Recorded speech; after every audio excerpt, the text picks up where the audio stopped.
They thought he was just a struggling mechanic who couldn't provide for his late wife's children, so the wealthy in-laws took them away without a second thought. But when those same children showed up at his doorstep, bruised and broken, begging him to save them from the nightmare their lives had become, he made a promise that would change everything. What the family didn't know was that the woman they'd written off as a gold digger had left behind a secret so explosive it would shake their empire to its core. Sometimes the people others underestimate hold the power to rewrite every rule in the game.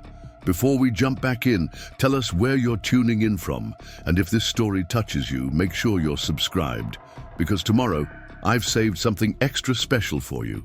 The October rain hammered against the windows of Michael Chen's small apartment above the auto repair shop, each drop like a reminder of everything he'd lost.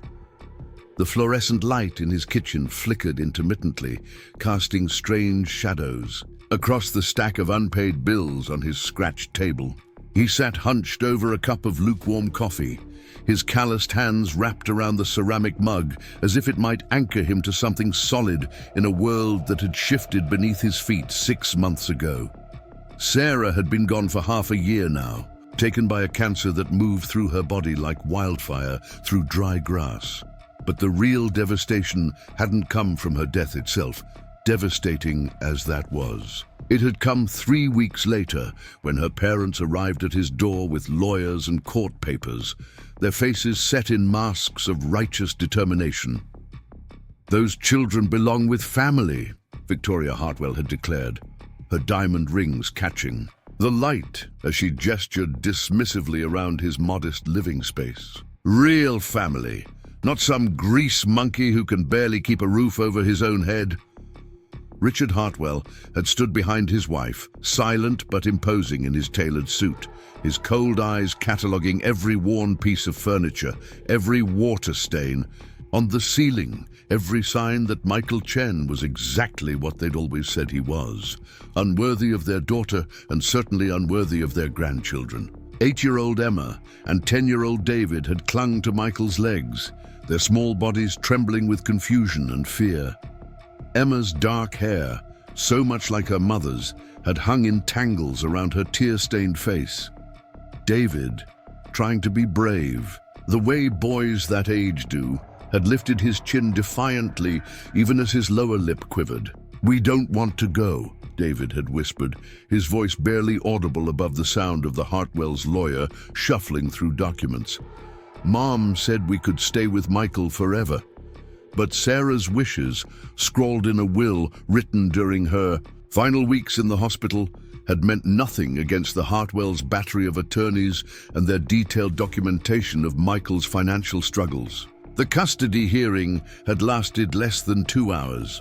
The judge, an older woman with kind eyes who seemed genuinely pained by her decision, had ruled that the children's best interests lay with their maternal grandparents, who could provide stability, education, and opportunities that a single father working as a mechanic simply could not offer.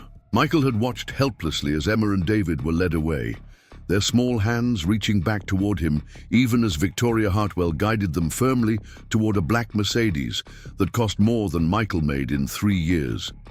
The last thing he'd seen was Emma's face pressed against the rear window, her mouth forming the word "daddy" that he couldn't hear through the glass. That had been 5 months ago, and in all that time, the Hartwells had allowed him exactly 3 supervised visits, each one conducted in their lawyer's sterile conference room, under the watchful eye of a social worker who took notes on everything Michael said and did. The children had grown thinner during those visits, quieter, their bright personalities dimming like lights on a failing electrical circuit. Emma, who had once chattered constantly about her drawings and the stories she made up about the neighborhood, cats barely spoke above a whisper. David, who had inherited his mother's fierce independence and quick wit, sat with his shoulders hunched inward, his eyes darting nervously toward the social worker whenever Michael asked how he was doing in his new school. "Are you happy?" Michael had asked during their last visit, a question that felt both necessary and cruel. Emma had looked at David, and David had looked at his hands, and neither of them had answered. But Emma had slipped him a small folded paper when the social worker stepped out to make a phone call. On it, in her careful second-grade handwriting, she had written, "They don't let us talk about you. They say forgetting is better, but I won't forget."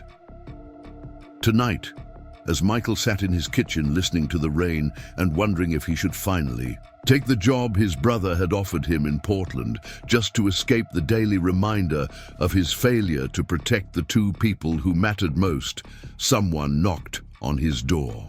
It was past 10 o'clock, and the knock was soft, hesitant, the kind of sound someone makes when they're not sure they should be there at all. Michael set down his coffee and walked to the door, expecting maybe his upstairs neighbor, Mrs. Rodriguez, with another complaint about his late-night radio, or perhaps someone whose car had broken down in the storm, looking for help. When he opened the door, his heart stopped. Emma and David stood on his doorstep, soaked to the skin and shivering. Emma's school uniform was torn at the knee, and there was a purple bruise blooming along David's jawline.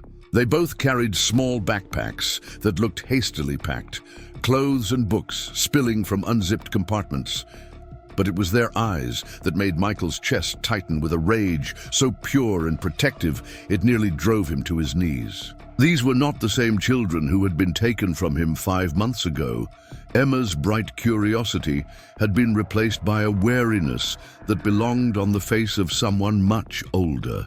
David's defiant courage had transformed into something harder, more desperate. They both looked like refugees from a war only they could see. "We ran away," David said, his voice steady despite the chattering of his teeth. "We're not going back." Michael pulled them inside without a word, his hands shaking as he helped them out of their wet clothes and wrapped them in the soft blankets Sarah had bought for movie nights. He made hot chocolate with marshmallows, the way Emma liked it, and grilled cheese sandwiches cut diagonally, the way David preferred. Neither child spoke while they ate, but they stayed close to him, Emma curled against his side on the couch while David sat on the floor with his back against Michael's legs. Only after they had warmed up and eaten did Michael gently ask what had happened. Emma looked at David, a silent conversation passing between them. Then David straightened his shoulders in a gesture so reminiscent of his mother that Michael had to blink back tears. "Grandmother Victoria doesn't like us," David said with the matter-of-fact tone children use to describe incomprehensible adult behavior. "She says we remind her too much of Mom, and that makes her sad and angry at the same time." Emma nodded, her small hands clutching the edge of her blanket. "She makes us call her Mrs. Hartwell, not Grandma. She says we're not really family because our dad wasn't good enough for Mom." The words hit Michael like physical blows, but he kept his expression neutral, letting them talk.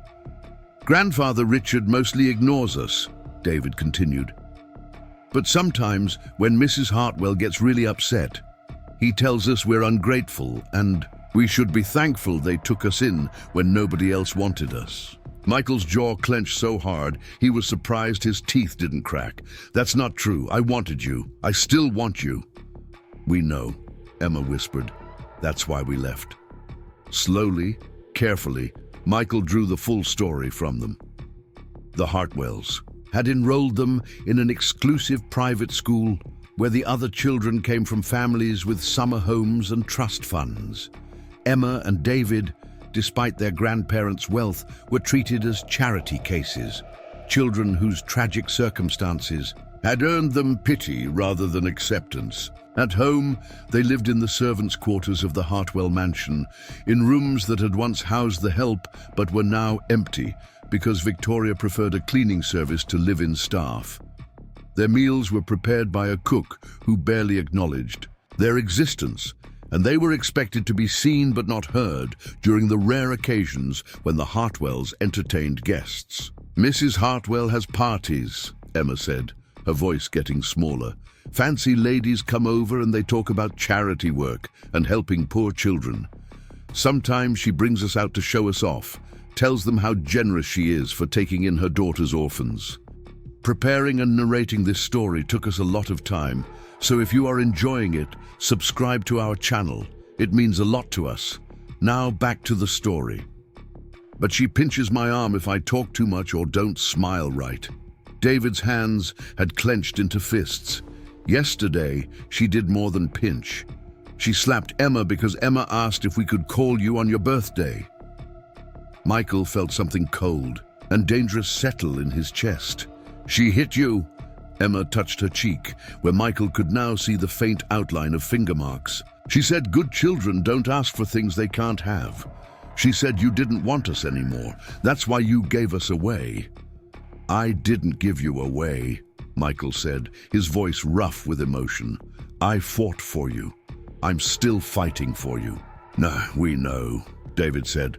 We heard them talking to their lawyer last week. They want to send us to boarding school in Switzerland. They said it would be better for everyone if we were somewhere we couldn't cause trouble or embarrass them in front of their friends.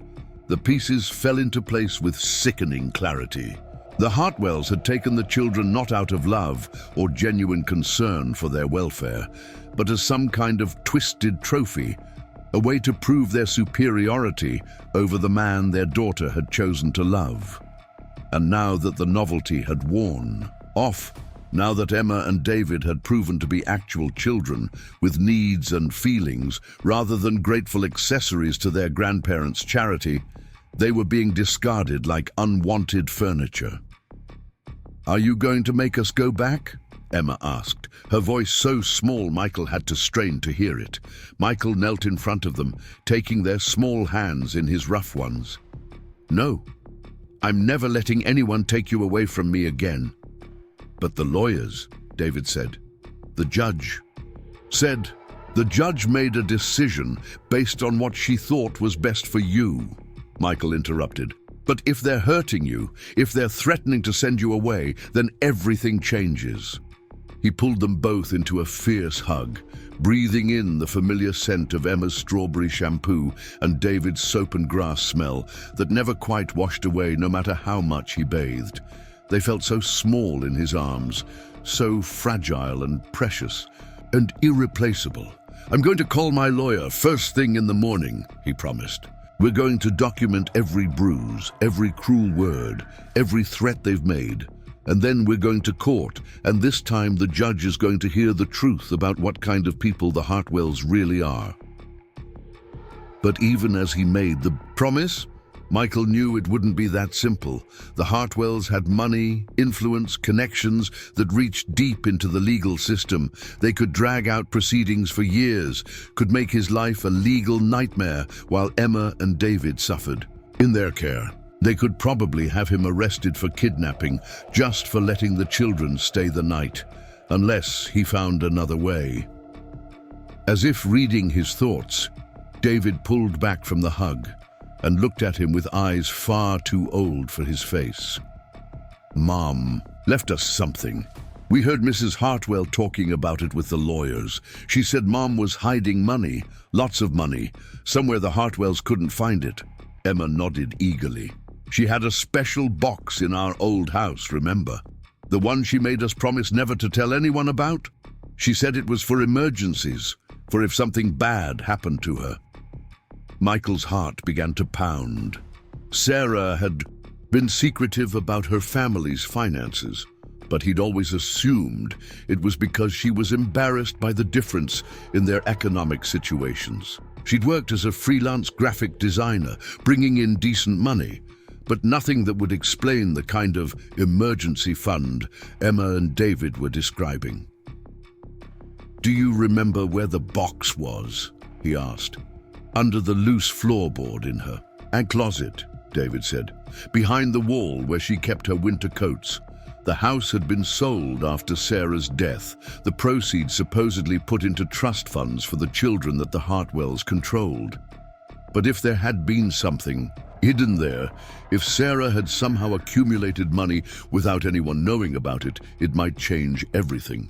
"We have to go get it," Emma said with the simple logic of childhood.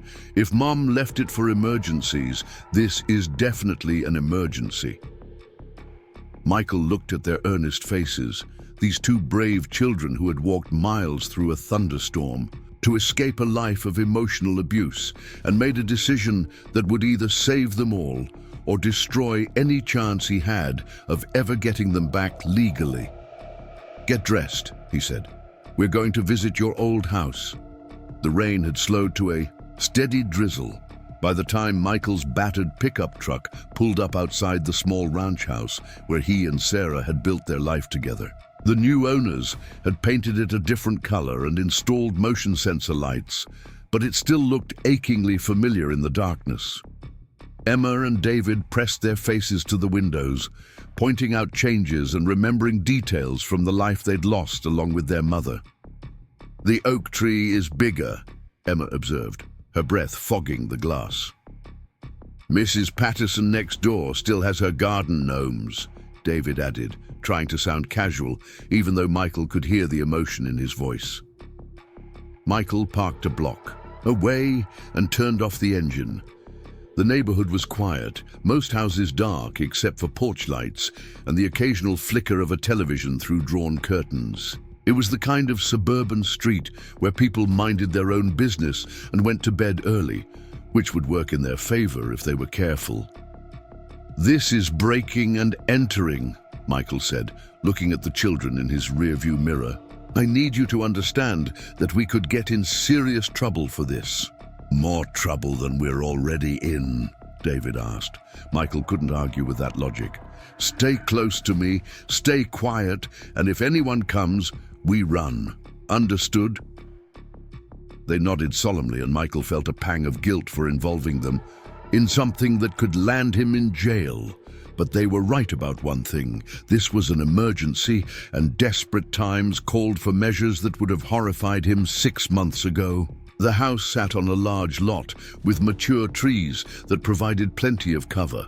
Michael had helped Sarah plant most of those trees when they'd first moved in, back when they'd dreamed of growing old together in this place, of watching Emma and David graduate high school and bring home partners and maybe grandchildren of their own someday. The back door had been their usual entry point, the one closest to the kitchen, where Sarah had spent countless hours cooking elaborate meals she'd learned from cooking shows, determined to prove she could create a warm family home, despite her own difficult childhood.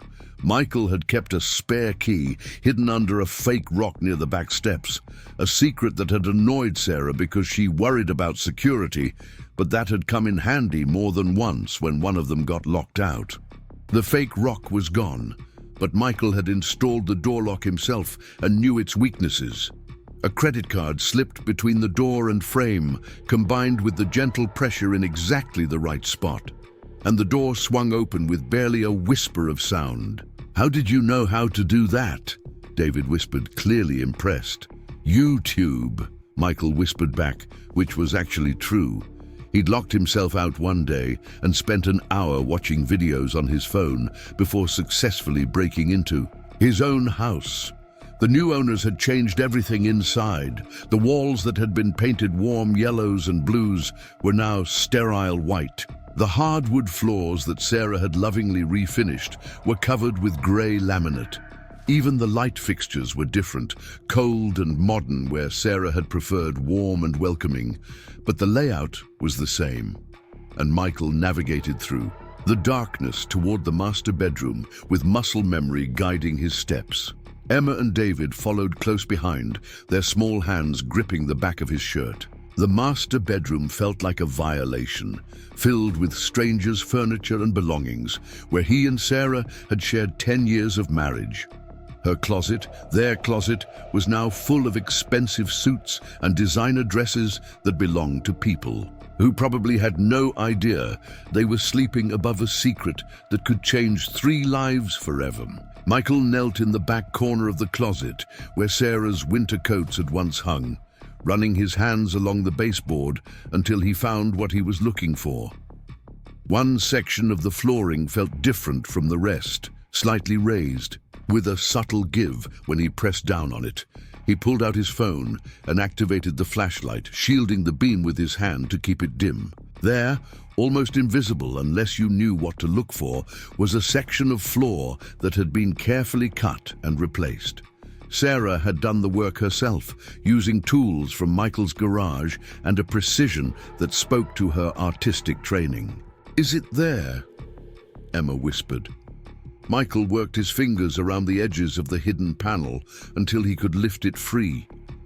Underneath, wrapped in multiple layers of plastic and tucked into a waterproof container, was a metal box about the size of a shoebox. The box was heavier than he'd expected, and when he lifted it out of its hiding place, something inside shifted with a sound that definitely wasn't paper money.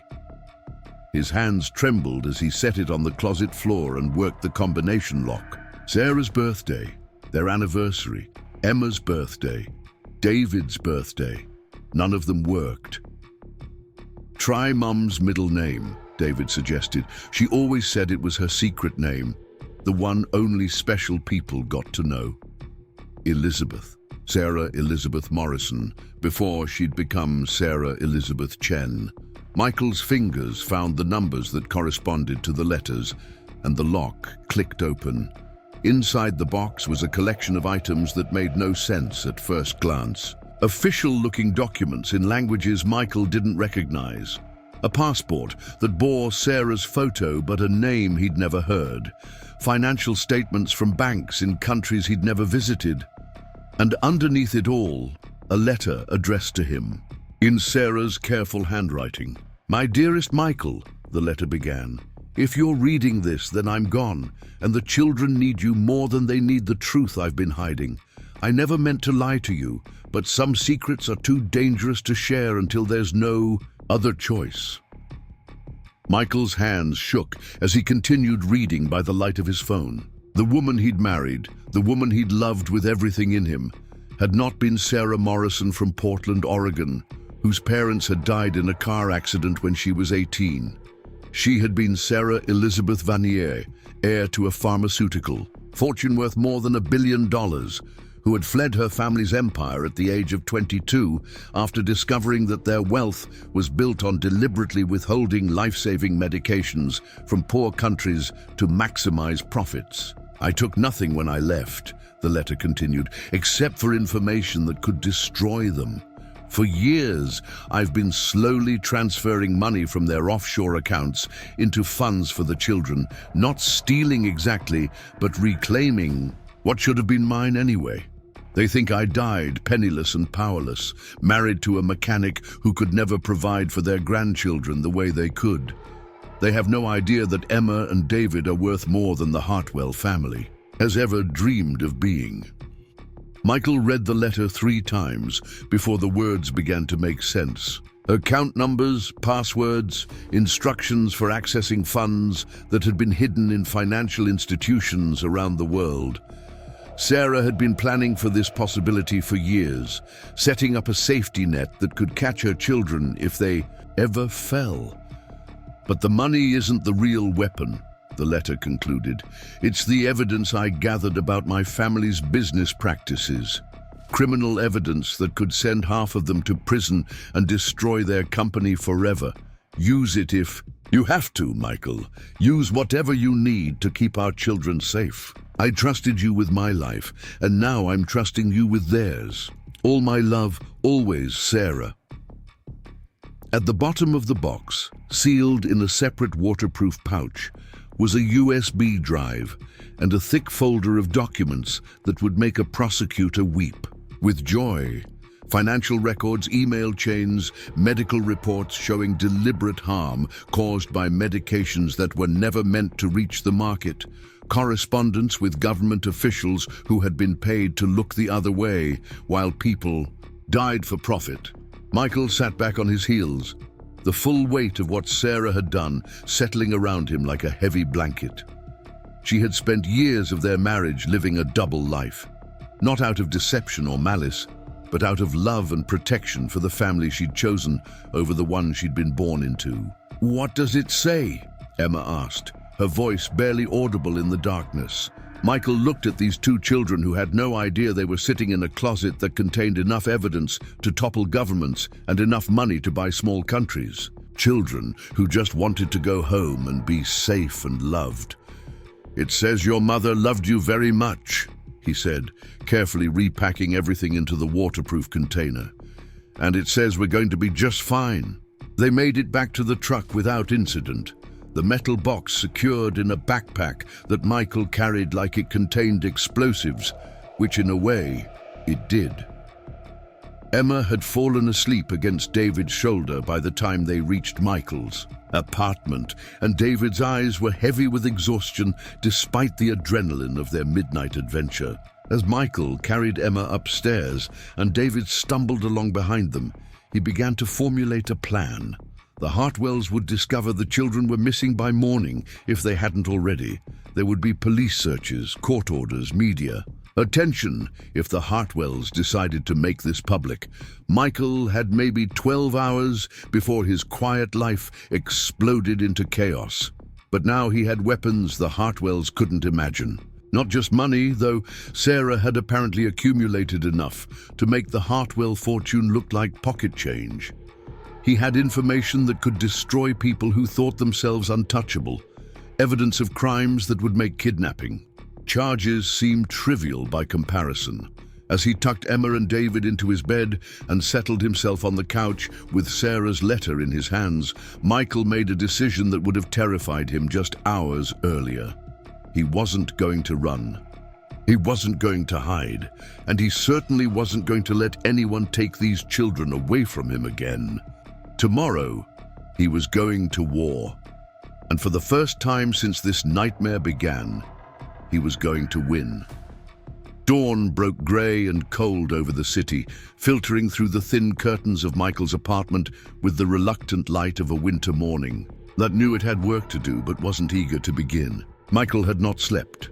He sat at his kitchen table, surrounded by documents that would have seemed impossible just 12 hours ago. His laptop opened to banking websites that showed numbers so large they might as well have been written in a foreign language. Sarah's secret life spread before him like a puzzle he was only beginning to understand. The woman who had clipped grocery store coupons and mended torn clothes rather than buying new ones had been worth more money than most small nations.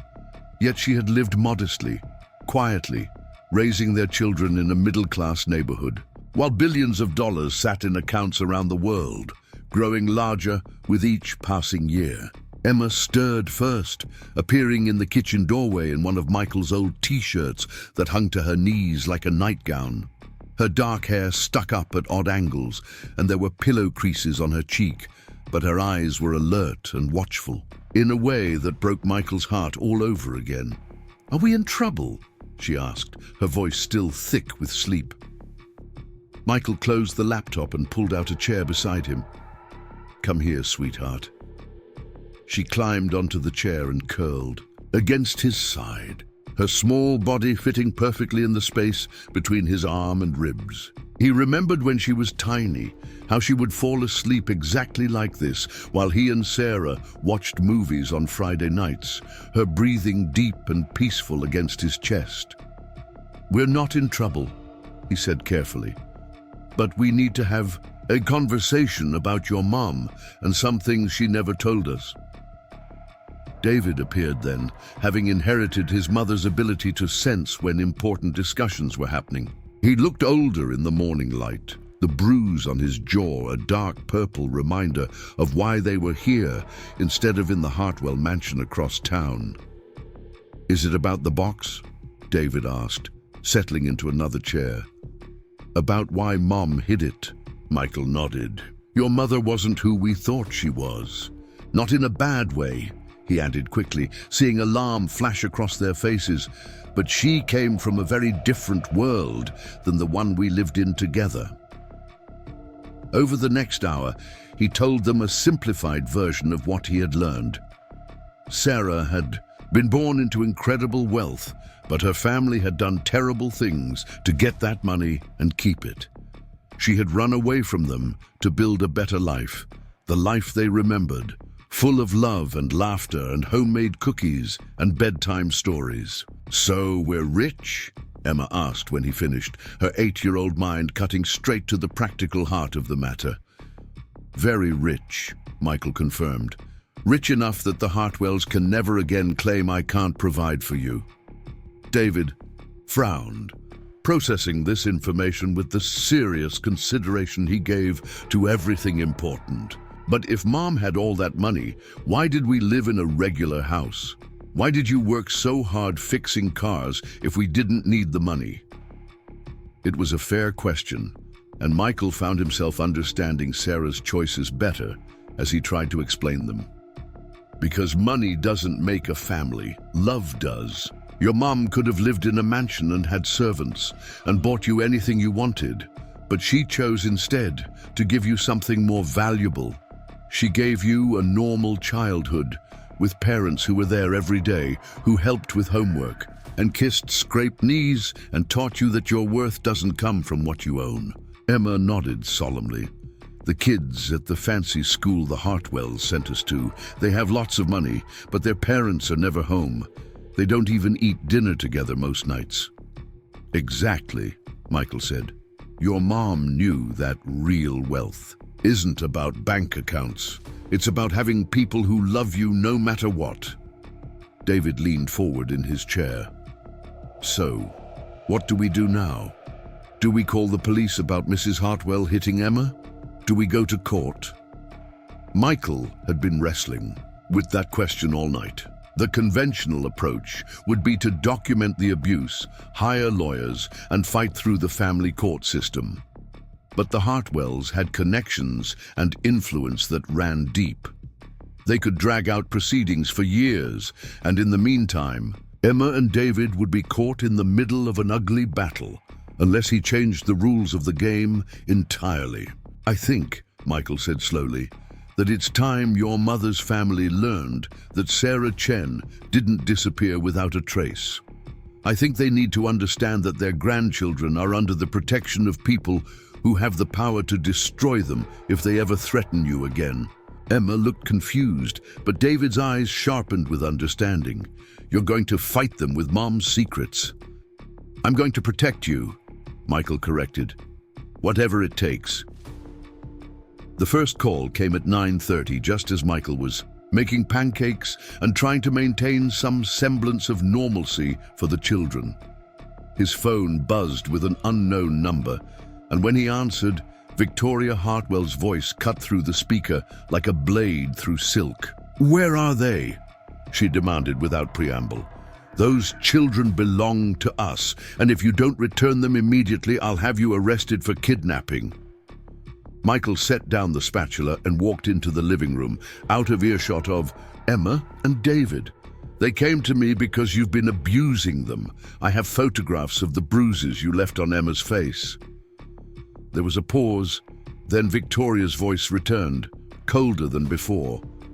"I have no idea what lies those children have. Been telling you, but their imagination has always been overactive. Richard and I have provided them with everything they could possibly need." "Everything except love and safety," Michael replied. "Did you really think threatening to send them to boarding school in another country would go unnoticed? Did you think they wouldn't tell me about the emotional abuse, the isolation, the way you've treated them like unwanted charity cases?" "You're nobody," Victoria hissed. "A grease monkey who couldn't even afford to keep his wife alive. You have no legal right to those children, and when my lawyers are finished with you, you'll be lucky if you ever see them again." Michael felt something cold and dangerous settle in his chest, the same protective fury that had driven him to break into his former home in the middle of the night. "Mrs. Hartwell, I think you've forgotten something important about your daughter." "What are you talking about?" "Sarah never told you much about her life before she met me, did she? Never talked about her childhood, her family background." Victoria's voice became uncertain. She said her parents died when she was young. She was an orphan, which is why she latched onto the first man who paid attention to her. Michael smiled, though there was no warmth in it. "Your daughter lied." to you about everything. And in about an hour, you're going to understand exactly how much power the man she married actually has." He hung up before Victoria could respond, then immediately dialed a number from one of Sarah's documents. The call was answered on the second ring by a crisp professional voice. "Harrison and Associates, how may I help you? I need to speak with James Harrison immediately. Tell him it's about Sarah Vanier." There was a sharp intake of breath on the other end of the line. "One moment, please." Within 30 seconds, a deep, male voice came on the line.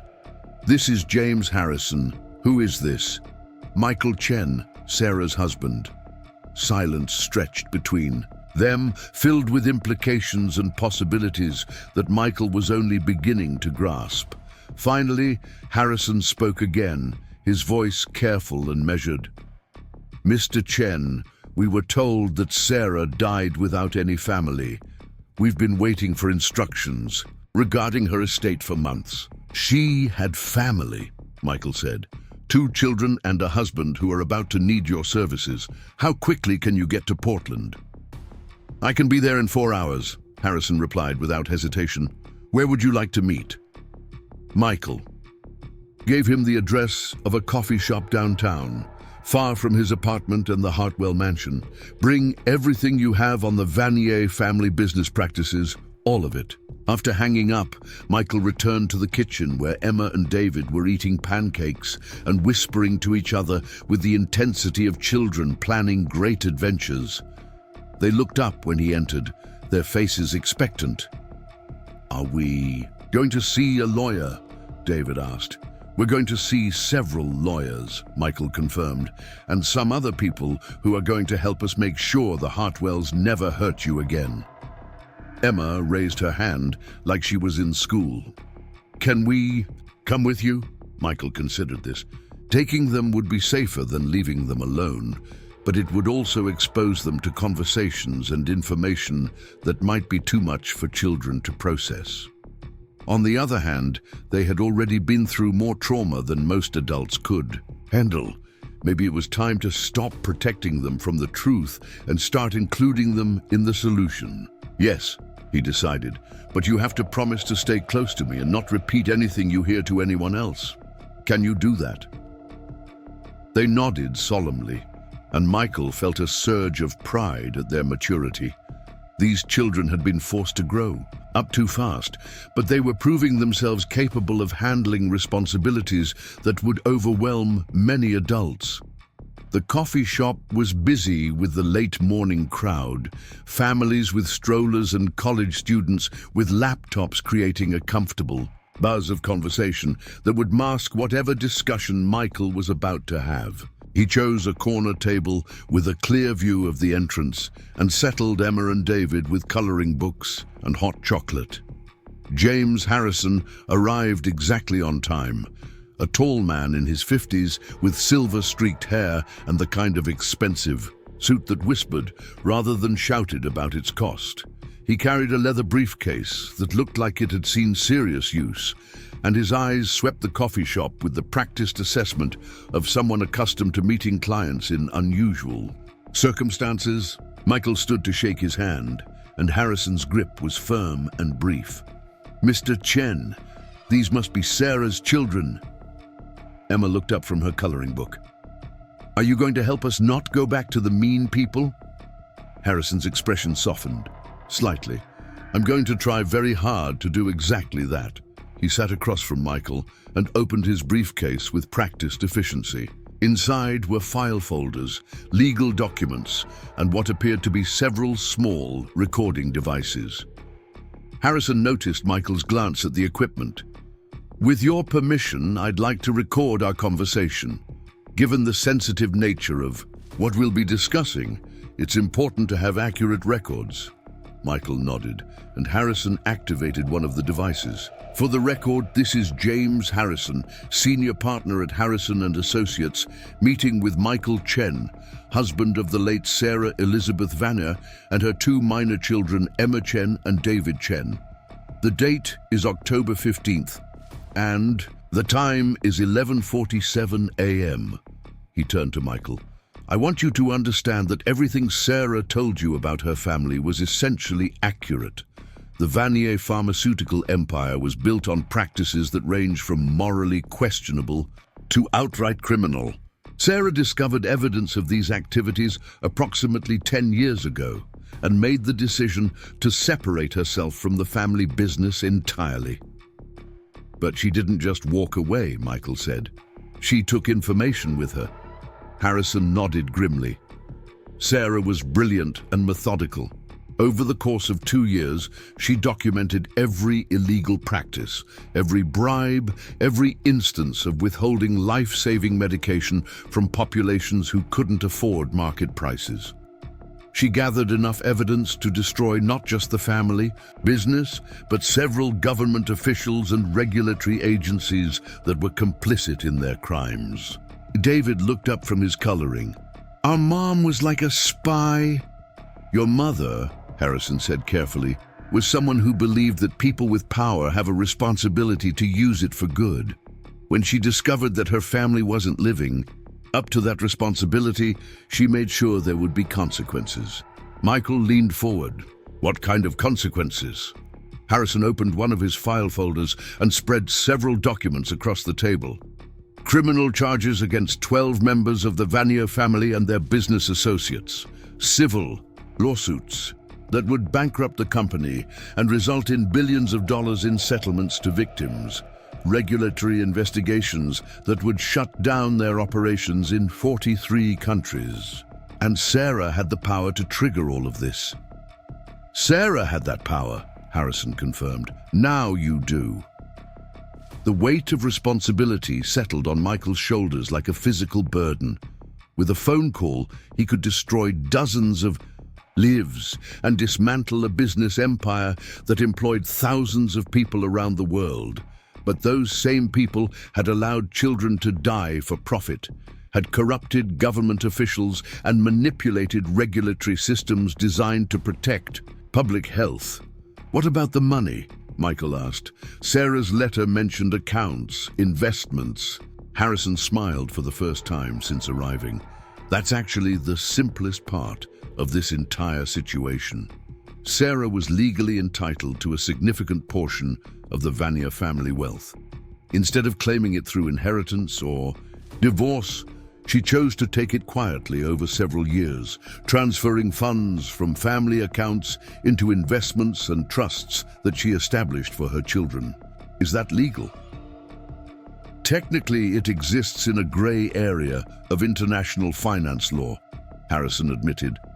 But given the criminal nature of how that money was originally obtained, Sarah's actions could be viewed as asset recovery rather than theft. Regardless, the amounts involved are large enough that no government is likely to pursue the matter, especially if the alternative is a public trial that exposes the full extent of Vanier family crimes. Emma had stopped coloring and was listening intently despite the complex subject matter. How much money are we talking about? She asked with the directness of childhood. Harrison looked at Michael, who nodded permission to answer honestly. Approximately $2.3 billion distributed across investments, real estate, and liquid assets in 17 countries. David's crayon fell from his fingers. Billion with a B? Billion with a B, Harrison confirmed. Michael felt dizzy. The number was so large it had no meaning in the context of his everyday life. He made $38,000 a year fixing cars, lived in a $400 a month apartment, and considered it a good month when he had $50 left over after paying bills. So, the Hartwells, he said slowly, have been claiming they need custody of Emma and David because I can't provide for them financially. While the children they're trying to control are worth more than most small nations, Harrison finished. Yes, there's a certain irony to the situation. Michael's phone buzzed with another call from an unknown number. This time when he answered, it was Richard Hartwell's voice, cold and controlled in the way that only came with decades of wielding power over other people. Mr. Chen, I think we need to have a conversation. Face to face. I agree. Michael said. "Your wife threatened to have me arrested this morning. I think you need to understand exactly who you're threatening." There was a pause. "What do you mean by that?" Michael looked at Harrison, who nodded encouragingly. "I mean that your grandchildren are not the helpless orphans you've been treating them as. Their mother left them certain resources that changed the entire dynamic of this situation." "What kind of resources?" "The kind that make your family's wealth look like pocket change," Michael said. "The kind that come with information about business practices that would interest prosecutors in several countries." The silence on the other end of the line stretched long enough that Michael wondered if the call had been dropped. Finally, Richard spoke again, his voice carefully neutral. "Perhaps we should meet somewhere private to discuss this matter. The Riverside Hotel, downtown, private dining room. 1 hour." Michael looked at Harrison, who wrote something on a piece of paper and slid it across the table. "And Mr. Hartwell, bring your lawyers, all of them." After hanging up, Michael turned to Harrison. "Are we doing the right thing, using Sarah's secrets like this?" Harrison closed his briefcase and leaned back in his chair. "Mr. Chen, I've been Sarah's lawyer for 8 years. In all that time, she never used the information she gathered for personal gain or revenge. She held on to it because she knew that someday it might be the only thing standing between her children and people who would hurt them." He gestured toward Emma and David, who had resumed their coloring but were clearly still listening to every word. "Those children ran away from a house where they were being emotionally and physically abused by people who saw them as burdens rather than blessings. Sarah gave you the tools to protect them. Using those tools isn't revenge, it's parenting." The hotel dining room was elegant in the understated way that spoke of old money and established power. Heavy curtains blocked the windows, and the mahogany table was large enough to seat 12 people comfortably. When Michael arrived with Emma, David, and Harrison, the Hartwells were already there with 3 lawyers who looked like they billed by the minute and enjoyed every second of it. Victoria Hartwell had dressed for battle in a black suit that probably cost more than Michael's truck, her jewelry tasteful but expensive enough to make a statement. Richard wore a navy blue suit and the expression of a man accustomed to controlling. Every room he entered, the lawyers were indistinguishable from each other in their expensive mediocrity. Emma and David stayed close to Michael's sides, their small hands gripping his jacket. He had coached them during the drive over, explaining that the next hour would determine whether they ever had to see the Hartwells again or if this fight would drag on for years. "Emma, David," Victoria said as they entered, her voice dripping with false warmth, "you've worried us terribly. We've been so concerned about you." Emma pressed closer to Michael without responding. David looked directly at his grandmother and said, "You hit my sister." The temperature in the room seemed to drop several degrees. One of the Hartwell lawyers started to speak, but Richard raised a hand to silence him. "That's a very serious accusation," Richard said carefully. "It's not an accusation," Michael replied, setting his phone on the table. "It's documented evidence, photos of the bruises, recordings of the children describing the abuse, witness statements from neighbors who heard Emma crying." This was a bluff. Michael had photographs, but no recordings or witness statements, but the Hartwells didn't know that. Victoria's face had gone pale beneath her carefully applied makeup. Harrison opened his briefcase and began arranging documents on the big table with theatrical precision. "Before we discuss custody arrangements, I think everyone should understand the full scope of what we're dealing with." He placed a photograph on the table, an 8x10 glossy that showed a palatial estate with manicured gardens and a circular driveway filled with expensive cars. "This is the Vanier family compound in Switzerland, where Sarah Elizabeth Vanier grew up." Victoria frowned. "I don't understand what Sarah's childhood fantasies have to do with anything." Harrison placed another photograph on the table.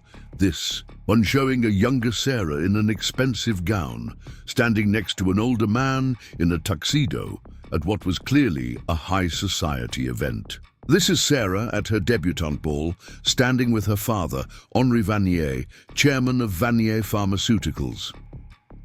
The silence in the room was absolute. Richard's face had gone ashen, and even the lawyers looked stunned.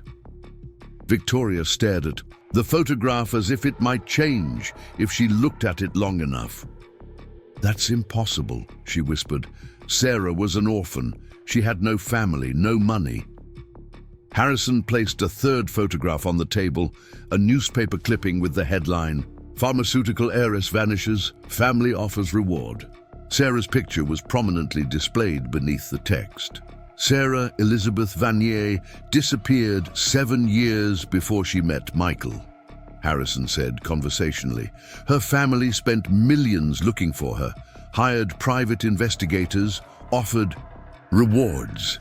They never found her because she didn't want to be found. Richard found his voice first. If this is true, if Sarah was really Henri Vanier's daughter, then why did she live like a middle-class housewife? Why didn't she claim her inheritance? Michael spoke for the first time since entering the room, because she discovered what the Vanier family was really doing with their wealth. She found evidence of crimes that would disgust any decent person, and she decided she wanted no part of it. Harrison began placing legal documents on the table, each one more damning than the last. Clinical trial data showing that Vanier Pharmaceuticals deliberately released medications with known dangerous side effects. Financial records proving that life-saving drugs were withheld from developing countries to maintain artificial scarcity and high prices. Correspondence with government officials who were paid to ignore safety violations. "This is all very interesting," one of the Hartwell lawyers said. "But what does it have to do with the custody of these children?" Harrison smiled, and there was nothing pleasant about the expression. "It means that Emma and David Chen are not helpless orphans, dependent on their grandparents' charity. They are the heirs to a fortune worth over $2 billion, and more importantly, they are under the protection of people who have the power to destroy anyone who threatens them." Victoria's hands were shaking as she reached for her water glass. "This is insane. Even if Sarah was this Vanier person, even if there's money, that doesn't change the fact that these children belong with family." "But you're not their family," Michael said quietly. "You made that very clear when you told them they weren't really Hartwells because their father wasn't good enough. You made it clear when you hit Emma for asking to call me on my birthday. You made it clear when you decided to ship them off to boarding school rather than deal with the inconvenience of actually caring for them." David stepped forward, his young voice carrying clearly in the silent room. "We don't want to live with you anymore. You're mean to us, and you don't love us. Michael loves us." Emma nodded agreement. "We want to stay with our dad." Richard leaned forward, his businessman's instincts finally kicking in. "Mr. Chen, perhaps we can reach some kind of arrangement. Visitation rights, financial support. We're reasonable people." Michael looked at Emma and David, then at Harrison, who nodded slightly. The time had come to end this once and for all. "Here's my arrangement," Michael said. "You're going to withdraw your custody petition immediately. You're going to sign documents acknowledging that I am the children's legal guardian and that you have no claim to them whatsoever. You're going to stay away from us completely unless Emma and David specifically ask to see you, which I suspect they won't." "And if we refuse?" Victoria asked, some of her earlier arrogance returning.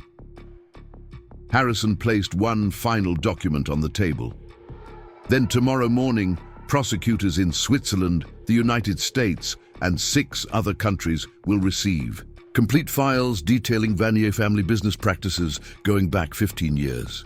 By tomorrow afternoon, Henri Vanier and 12 members of his organization will be under arrest. By next week, Vanier Pharmaceuticals will cease to exist." The lead Hartwell lawyer picked up the document and began reading. His face went progressively impaler as he worked through the pages. Finally, he looked up at his clients. "We need to discuss this privately," he said. "You have 10 minutes, Harrison replied, checking his watch. The Hartwells and their lawyers huddled in the corner of the room, their voices too low to hear, but their body language speaking volumes. Victoria gestured angrily, while Richard spoke in short, sharp sentences. The lawyers shook their heads and pointed at documents, and generally looked like men who were being asked to perform miracles with limited resources. Emma climbed into Michael's lap and whispered in his ear, "Are we going to win?" "We already won," Michael whispered back. "They just don't know it yet."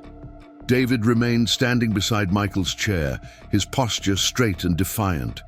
For a 10-year-old boy, he was handling the situation with remarkable composure, but Michael could see the tension in his small shoulders. When the 10 minutes were up, Richard returned to the table while Victoria remained in the corner with two of the lawyers. His face was grim but resigned.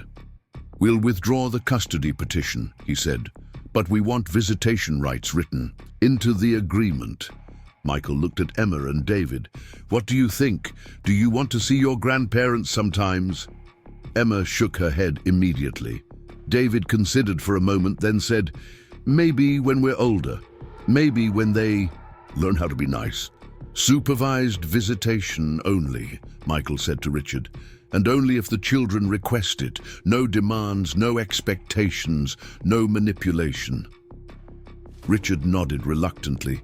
Victoria started to protest from across the room, but her lawyer placed a firm hand on her arm and whispered something that made her face crumple with defeat. Harrison produced custody documents that he had apparently prepared in advance, legal papers that would officially transfer all parental rights to Michael and remove any claim the Hartwells might have had.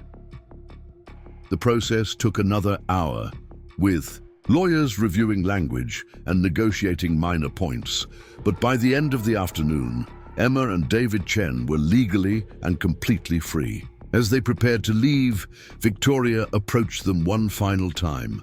Her makeup was smudged, and she looked older than she had that morning, as if the day had aged her in ways that went beyond hours and minutes. "I want you to know," she said, to Michael, "that we only wanted what was best for them." Michael looked at her for a long moment. These women who had slapped Emma for asking to call her father, who had threatened to send both children to another continent rather than deal with their emotional needs. "No," he said finally, "you wanted what was easiest for you. There's a difference." Outside the hotel, the October air felt crisp and clean after the stifling atmosphere of the conference room. Emma and David walked between Michael and Harrison, their steps lighter than they had been in months. "So what happens now?" David asked as they reached Michael's truck. Harrison handed Michael a business card and a thick envelope. "Now you learn how to be a very wealthy single father." The envelope contains account information, investment portfolios, and instructions for accessing Sarah's various holdings. "I'd recommend starting slowly, maybe buying a house with a proper yard where the children can play." Emma bounced on her toes with excitement. "Can we get a dog? Mum always said we could get a dog when we had a bigger place."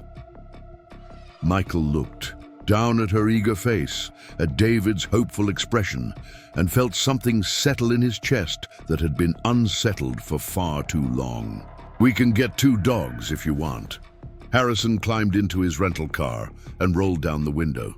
"Mr. Chen, Sarah would be very proud of what you did today.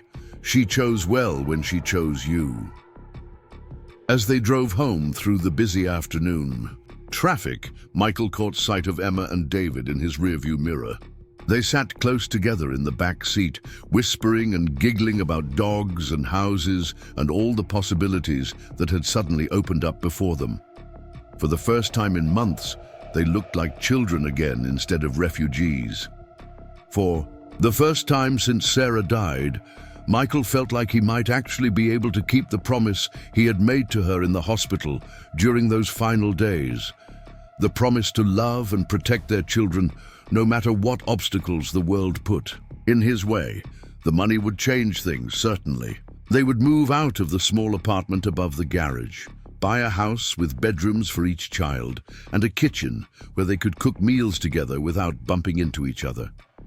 They would never again have to worry about utility bills, or medical expenses, or whether there was enough money for school supplies. But the real victory had nothing to do with bank accounts or investment portfolios. The real victory was in the back seat of his truck, in two children who no longer flinched when adults raised their voices, who no longer wondered if they were wanted, or loved, or safe.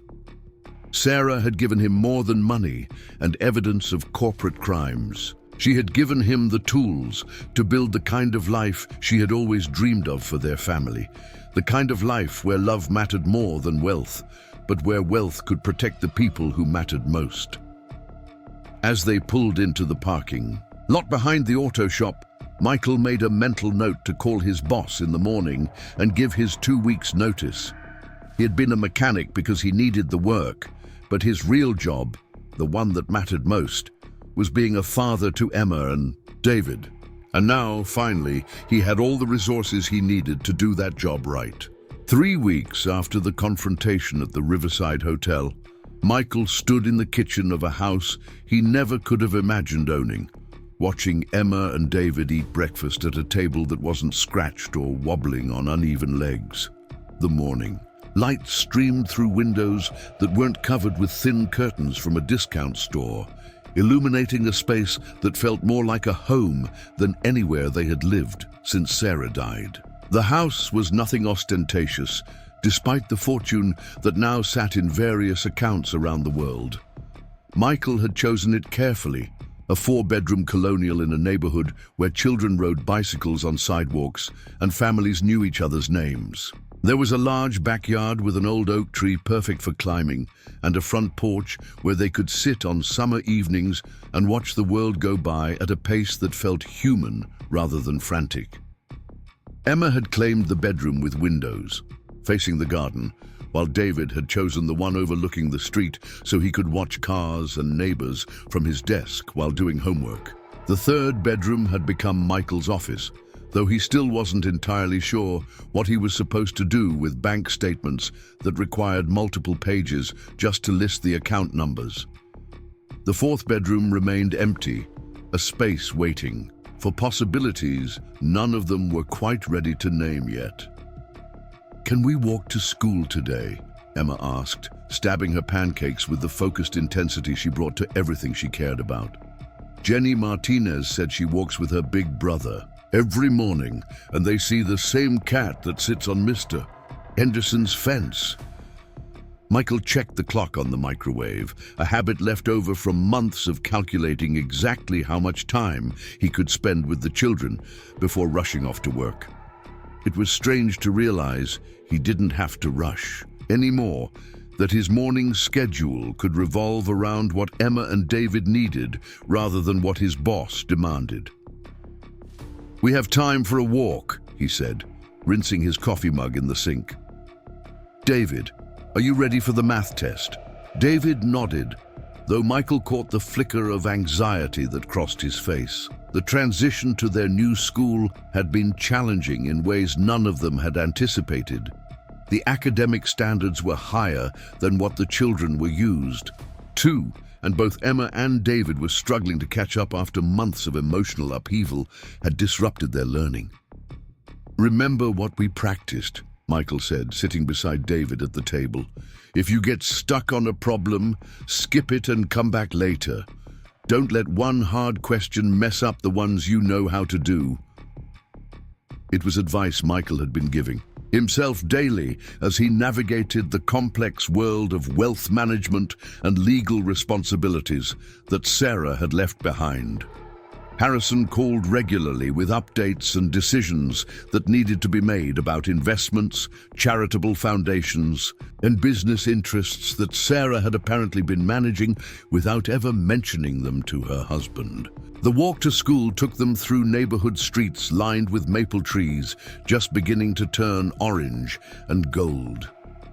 Emma chatted about her new friend Ashley, who had invited her to a birthday party on Saturday, while David kicked at fallen leaves and asked questions about whether they could get a basketball hoop for the driveway.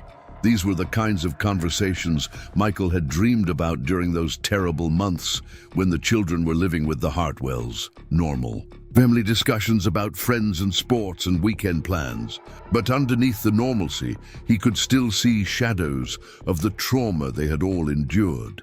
Emma still had nightmares sometimes, waking up crying because she dreamed the Hartwells had come to take them away again. David had developed a habit of checking the locks on all the doors before going to bed, a ritual that broke Michael's heart even as he understood the need for it. And Michael himself found it difficult to sleep deeply, part of his mind always listening for signs of trouble. The school was a sprawling brick building with wide hallways and large windows, the kind of place that spoke of adequate funding and community support. Michael had chosen it carefully, researching test scores and teacher-to-student ratios with the thoroughness of someone who finally had the luxury of prioritizing education over convenience. As they approached the main entrance, Michael noticed a familiar figure standing near the flagpole. Detective Sarah Lopez, the family court investigator who had been assigned to their case during the custody battle, was talking with the school principal and checking something on her clipboard. Michael's stomach tightened with automatic anxiety. Even though the custody issue had been resolved, the sight of any official investigator still triggered fight-or-flight responses that would probably take years to fade completely. Detective Lopez noticed them approaching and walked over with a professional smile that didn't quite hide the curiosity in her eyes. "Mr. Chen, how are the children adjusting?" "Very well," Michael replied carefully, keeping his voice neutral. Emma and David pressed closer to his sides, their own memories of interviews and official questions making them wary of anyone with a badge. "I'm here for a routine follow-up," Lopez explained, her tone gentle but businesslike. "The court requires periodic check-ins when custody arrangements change, especially in cases involving allegations of abuse." Michael nodded, though he felt his protective instincts sharpening. "Of course. What do you need from us?" "Just a brief conversation with you and the children. Separate interviews to make sure everyone is doing well. It's standard procedure. Nothing to worry about." Emma tugged on Michael's jacket. "Do we have to talk to her?" Lopez knelt down to Emma's eye level, her expression softening. "I know these conversations can be scary, sweetheart. But I'm here to make sure you and your brother are safe and happy. That's my job, to protect kids like you." David stepped slightly in front of his sister, his protective instincts mirroring Michael's own. "We're safe now," he said firmly. "Michael takes care of us." "I'm glad to hear that," Lopez replied, standing again. "Mr. Chen, would you be available this afternoon for those interviews? I can come to your home if that would be more comfortable for the children." Michael agreed, though every parental instinct screamed against allowing any official scrutiny of their newly stable life. He gave Lopez their address and watched her write it down with the meticulous care of someone accustomed to having her notes examined by lawyers and judges. After Lopez left and the children had gone to their respective classrooms, Michael found himself standing alone in the school parking lot with a familiar knot of anxiety in his stomach. He pulled out his phone and dialed Harrison's number. "Is this normal?" he asked when the lawyer answered. "Having investigators show up unannounced?" "Unfortunately, yes," Harrison replied. "Given the circumstances of how you gained custody, the court wants to make sure the children are actually better off with you than they were with the Hartwells. The good news is that these follow-up investigations usually result in case closure if everything checks out. And if it doesn't check out?" There was a pause on the other end of the line. "Then we deal with whatever issues arise. But Michael, you're providing those children with a stable, loving home. You have financial resources that ensure their needs are met.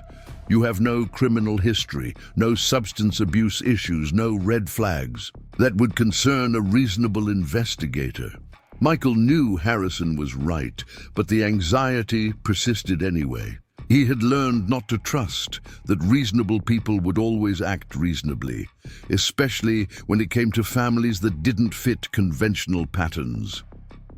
The drive home took him past the auto repair shop where he had worked for nearly 8 years.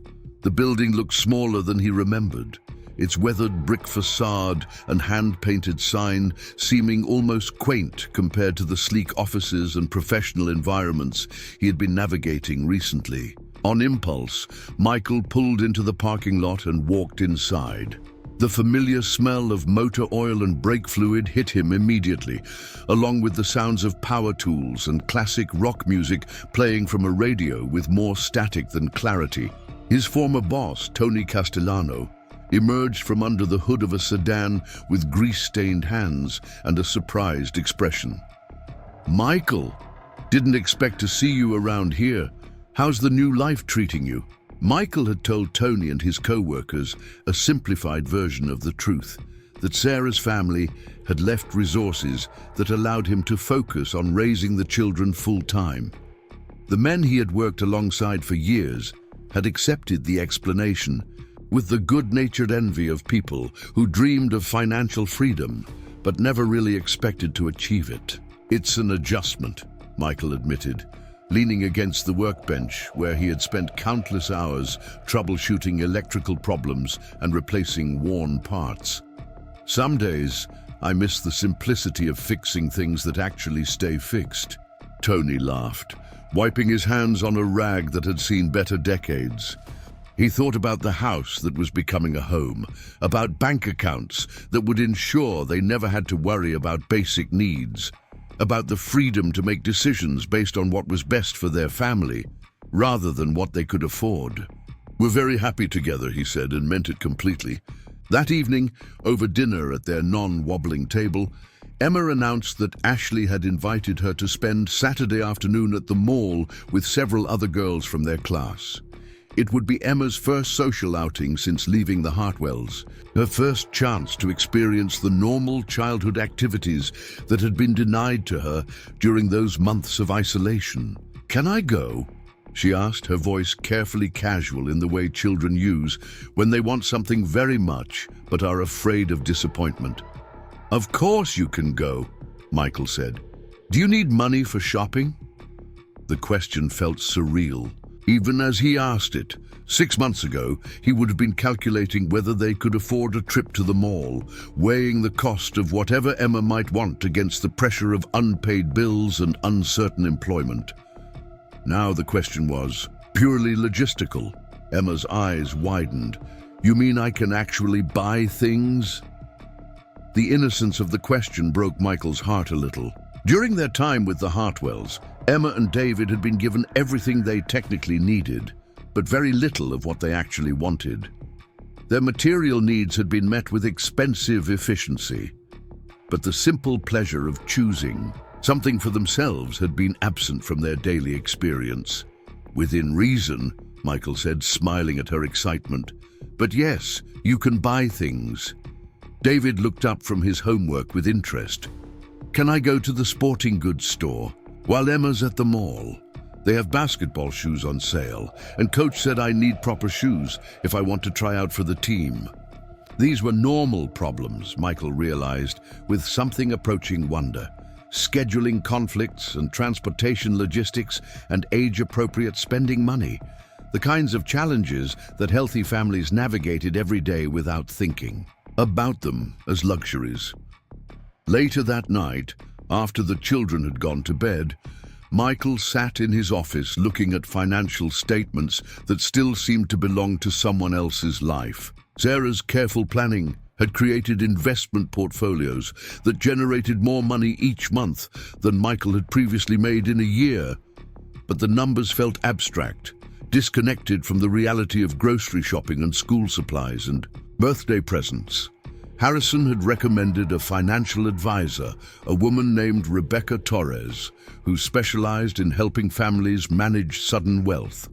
Their first meeting was scheduled for the following week, and Michael found himself looking forward to having professional guidance on how to use money responsibly when you had more of it than you knew what to do with. The phone rang, interrupting his review of quarterly statements from an investment firm in Switzerland.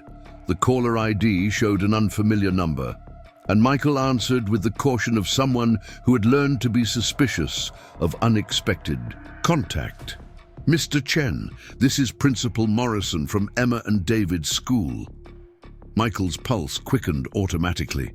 Phone calls from school principals were rarely good news, especially when they came after business hours. "Is everything all right?" "Oh yes, everything's fine," Morrison assured him quickly. "I'm calling because we've had some interesting developments regarding David's academic assessment." Michael had agreed to comprehensive testing for both children to identify any learning gaps or special needs that might have been overlooked. During their time with the Hartwells, the results were supposed to provide guidance for their teachers and help ensure they received appropriate educational support. David's test results were quite remarkable, Morrison continued. His mathematics scores are significantly above grade level, and his spatial reasoning abilities are exceptional. We'd like to discuss advanced placement options with you. This was unexpected good news, though Michael realized he probably should have seen signs of David's mathematical aptitude. The boy had always been quick with numbers, had helped Sarah balance the household budget when he was barely old enough to read, had asked questions about how things worked that went far beyond normal childhood curiosity. "What kind of advanced placement are we talking about?" "Initially, we'd like to move him to accelerated mathematics classes with students who are 2 grades ahead. If he continues to excel, we can discuss more comprehensive acceleration or enrichment programs." Michael felt a surge of pride mixed with concern. Academic advancement was wonderful, but David had already experienced enough disruption in his educational journey. The last thing Michael wanted was to push him into situations where he felt overwhelmed or isolated from children his own age. "I'd like to discuss this with David before making any decisions," Michael said. "This needs to be something he wants, not just something he's capable of." "Of course," Morrison agreed. "We've found that student buy-in is essential for successful acceleration. Why don't you talk with him tonight, and we can schedule a meeting tomorrow to discuss the details." After hanging up, Michael climbed the stairs to check on the children before going to bed himself. Emma was fast asleep, surrounded by stuffed animals, and the book she had been reading before lights out. David was also asleep, but his desk lamp was still on, illuminating homework that had been completed hours earlier, along with several pages of what appeared to be mathematical calculations that went far beyond anything assigned in 5th grade. Michael turned off the lamp and pulled David's blanket up to his chin, studying the face of this remarkable boy who continued to surprise him with hidden depths and unexpected capabilities. David stirred slightly but didn't wake, and Michael found himself wondering what other talents and interests might emerge now that the children were free to explore their potential without the constraints of emotional survival. The next morning brought autumn sunshine and the comfortable chaos of a school day routine. Emma chatted about her upcoming mall expedition while David ate cereal and worked through math problems that were apparently too easy for his actual abilities. "David," Michael said, settling into the chair beside him, "Principal Morrison called last night. She wants to talk about moving you to more advanced math classes." David looked up with interest, but not surprise, as if he had been expecting this conversation. "Because the work is too easy. Apparently, you're capable of much more challenging material, but I want to know how you feel about it. Would you want to be in classes with older students?" David considered this seriously, the way he approached all important decisions. Would I still have lunch with kids my age and recess? Yes, it would just be for math class initially. Then I think I'd like to try it, David said. Sometimes I finish my math homework and then I just sit there because I'm not supposed to work ahead. It gets boring. Michael had never considered that boredom might be part of David's educational experience, but it made sense in retrospect. The boy who had helped his mother manage household finances and had demonstrated remarkable maturity throughout their custody battle was probably not being challenged by elementary arithmetic. The meeting with Principal Morrison that afternoon revealed the full extent of David's mathematical abilities. His test scores placed him at a high school level in several areas, and his problem-solving approaches showed creativity and logical thinking that impressed the school's mathematics specialists. We see this kind of giftedness occasionally, Morrison explained, but it's rare to find it combined with such emotional maturity. Money problems, huh? Can't say I'm too sympathetic. But Michael found himself missing more than just the mechanical simplicity of automotive repair. He missed the camaraderie of working alongside men who solved problems with their hands, who measured success in terms of engines that started and customers who drove away satisfied. He missed having a job where the expectations were clear and the results were measurable. Managing Sarah's estate felt like trying to repair a machine whose purpose he didn't fully understand, with tools he wasn't sure he was qualified to use. You know, Tony said, studying Michael's expression with the intuitive understanding of someone who had known him for years. If you ever want to come back, even part-time, there's always work here. Sometimes a man needs to keep his hands busy while his brain figures out the complicated stuff. Michael thanked him for the offer, though he wasn't sure whether returning to manual labor was moving forward or backward in his new circumstances. He spent another hour at the shop, helping Tony diagnose a transmission problem and remembering what it felt like to have expertise that was both useful and appreciated. When he arrived home, Lopez was already parked in his driveway, checking her notes and preparing for interviews that would determine whether Emma and David could continue living in the first stable home they had known since their mother died. The house felt different, with an official investigator inside it, as if Lopez's presence changed the very air they breathed. She had accepted Michael's offer of coffee and was now sitting in the living room with a digital recorder and a manila folder thick with documents. "Let's start with the basics," she said, her tone professional but not unkind. "How are the children adjusting to their new school?" Michael described Emma's friendship with Ashley, David's interest in joining the basketball team, the gradual improvement in their grades as they caught up with more challenging academic expectations. He talked about bedtime routines and homework habits, about weekend activities and family dinners around a table where everyone had enough space. Lopez took notes and asked follow-up questions with the thoroughness of someone trained to spot inconsistencies and hidden problems. She wanted to know about discipline strategies, about how conflicts were resolved, about what happened when the children were upset or angry. "Emma still has nightmares," Michael said honestly, "about being taken away again. David checks the locks every night before bed. We're all still healing from what they went through with the Hartwells." "Have you considered counseling for them?" Michael nodded. "We start next week. I found a therapist who specializes in children who have experienced family trauma." This was true, though the appointment had been scheduled more as a precaution than a necessity. Emma and David seemed to be thriving in their new environment, but Michael wanted professional guidance on how to help them process everything they had experienced. Lopez made more notes, then asked to speak with the children individually. Michael called them in from the backyard, where they had been raking leaves into piles that were more decorative than functional. Emma went first, sitting on the edge of the couch with her legs swinging and her hands folded in her lap. She answered Lopez's questions with the careful politeness of a child who had learned that adults with clipboards held power over her life. Yes, she liked living with Michael.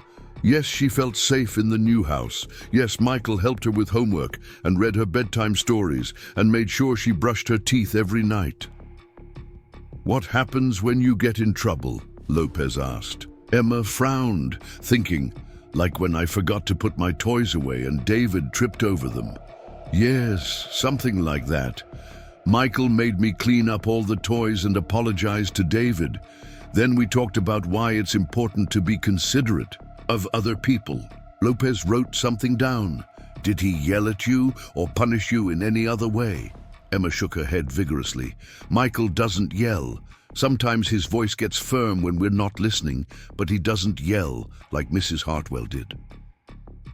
When it was David's turn, he approached the interview with the serious demeanor of someone who understood that his answers could determine his family's future. He sat straight in his chair and made eye contact with Lopez while describing their daily routines, their weekend activities, the ways Michael helped him with math homework and taught him to throw a football in the backyard. "Do you miss living with your grandparents?" Lopez asked. David's expression hardened slightly. "No, they didn't want us there. They made that very clear." "What makes you feel safe with Michael?" The question seemed to surprise David, as if he had never considered that feeling safe was something that needed explanation. After a moment, he said, "He listens to us. When we're scared or worried, he doesn't tell us we're being silly or that we should be grateful. He just listens and then helps us figure out how to feel better." Lopez spent another hour reviewing documentation, examining report cards from the new school, medical records showing that both children had gained weight and were meeting developmental milestones appropriately. She walked through the house, noting the children's bedrooms, the family photos on the walls, the art projects magneted to the refrigerator. When she finished, Lopez sat across from Michael in the kitchen and closed her folder with what seemed like satisfaction.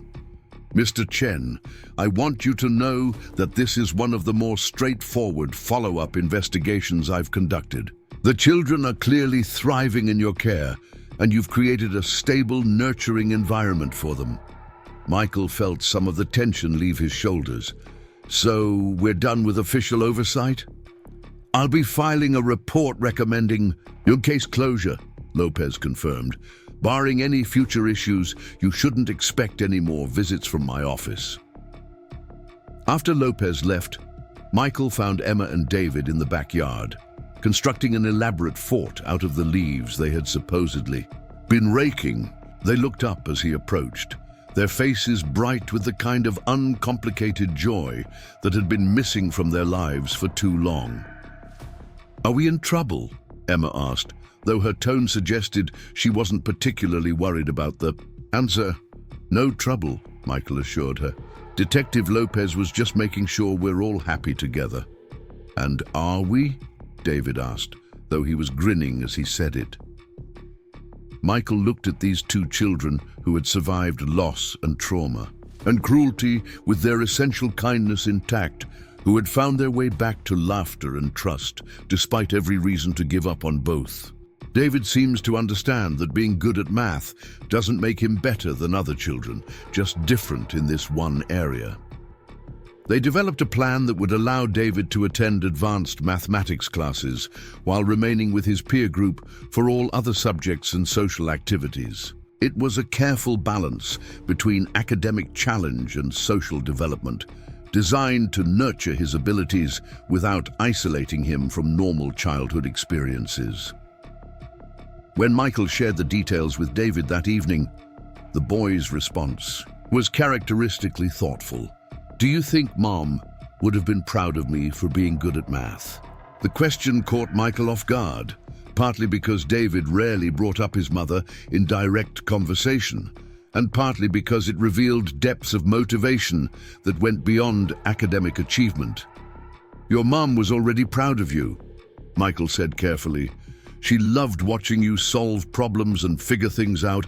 I think she would be thrilled to know you're getting the chance to learn at your own pace." Emma looked up from her art project with interest. "Am I good at anything special?"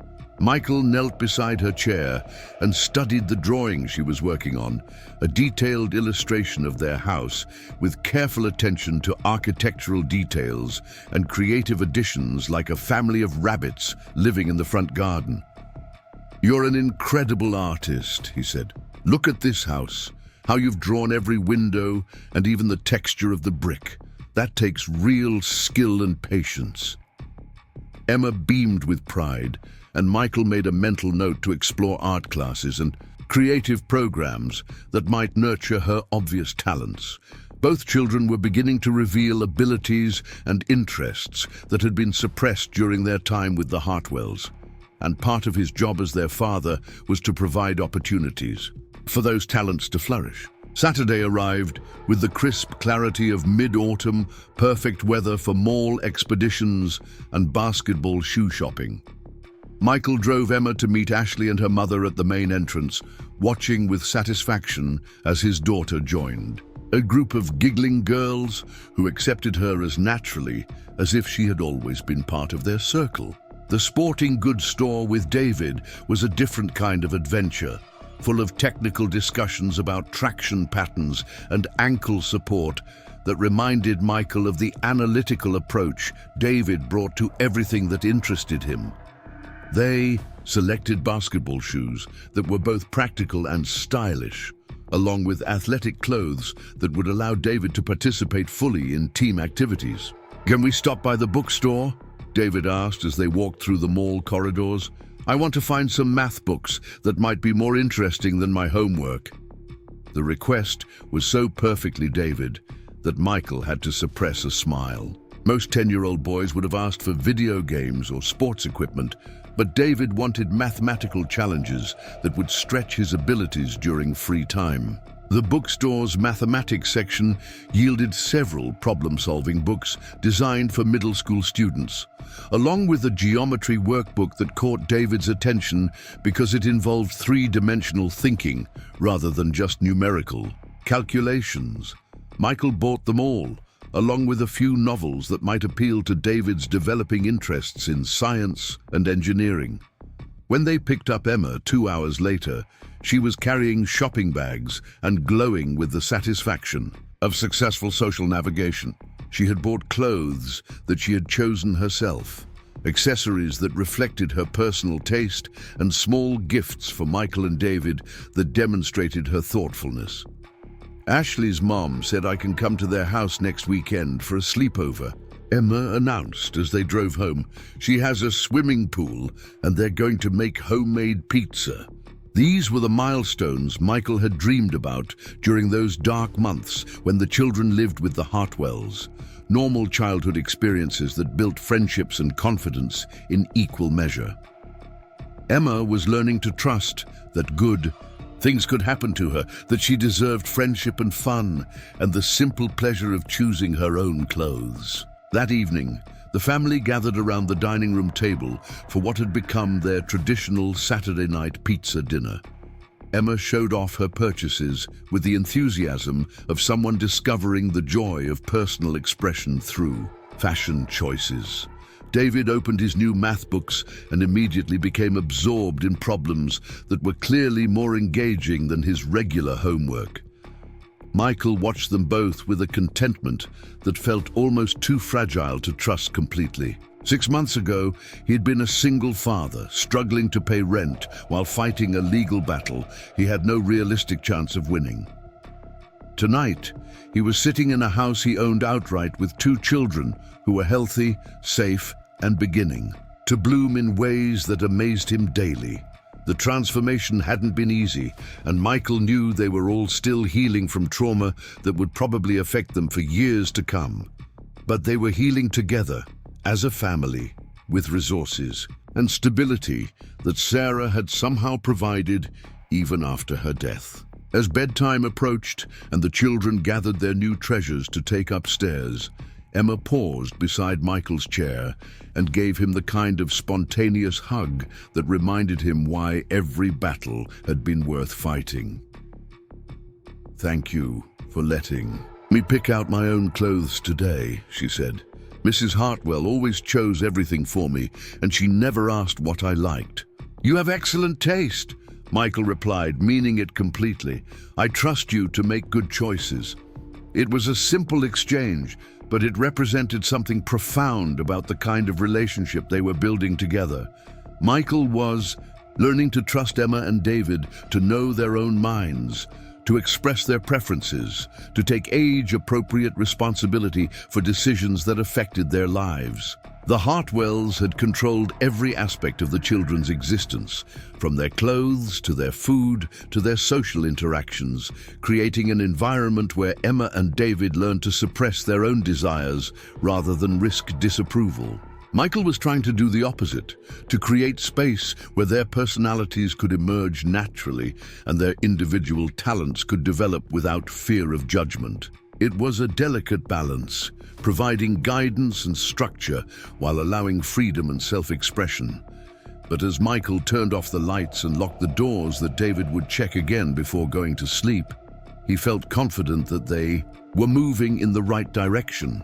Upstairs, he could hear Emma and David talking quietly in David's room, probably sharing the events of their respective adventures and planning future activities with the comfortable intimacy of siblings who had learned to rely on each other through difficult times. These were the sounds of home, Michael realized, the gentle murmur of family members who felt safe enough to share their thoughts and secure enough to make plans for tomorrow. It was what Sarah had wanted for all of them, and what he was determined to protect no matter what challenges lay ahead. The phone call came on a Tuesday morning in November when the first frost had painted the windows silver and the children were arguing over who had finished the last of the orange juice. Michael answered without checking the caller ID, expecting perhaps a teacher or a dentist's office confirming an appointment. Instead, he heard a voice he hadn't heard in 2 months, cold and precise despite the tremor of barely controlled emotion underneath. "Mr. Chen, this is Victoria Hartwell." Michael's grip tightened on the phone as Emma and David looked up from their breakfast with sudden alertness. They had developed an almost supernatural ability to sense trouble, a skill no child should need, but one that had served them well during the difficult months they were trying to leave behind. "Mrs. Hartwell?"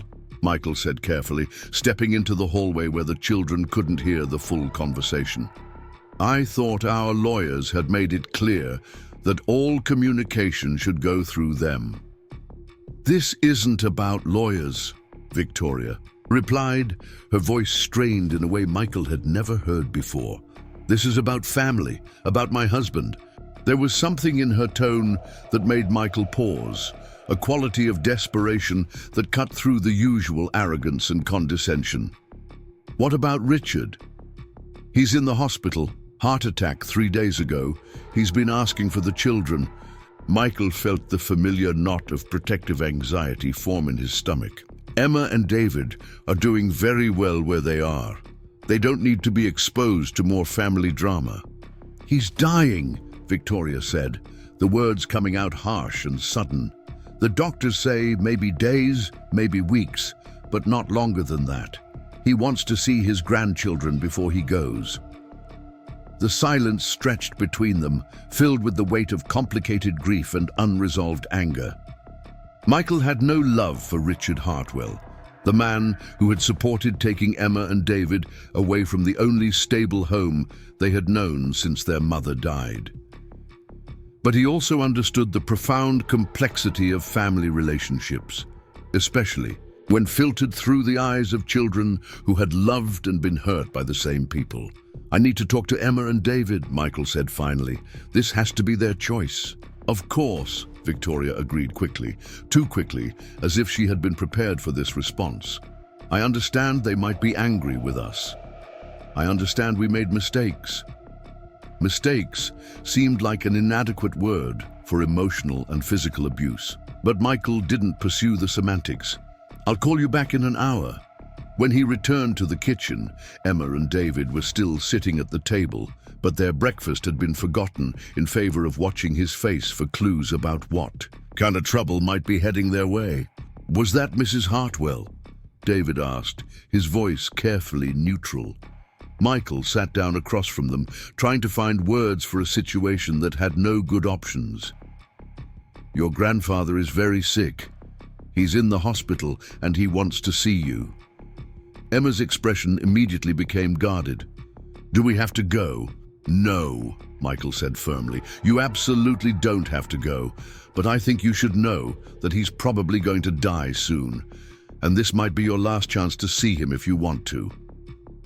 The children exchanged one of their silent conversations, the kind of wordless communication that had developed between them during months of navigating adult emotions and motivations they couldn't fully understand. "Would you come with us?" David asked. "Yes, I wouldn't let you go alone." Emma picked at the edge of her placemat, her 8-year-old mind struggling with concepts of forgiveness and finality. "He wasn't nice to us, but he's still our grandfather." "People can be complicated," Michael said gently.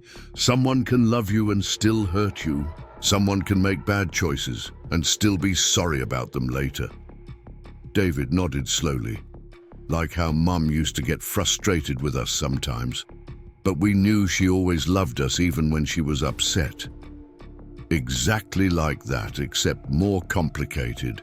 Because your grandparents let their own problems get in the way of treating you well.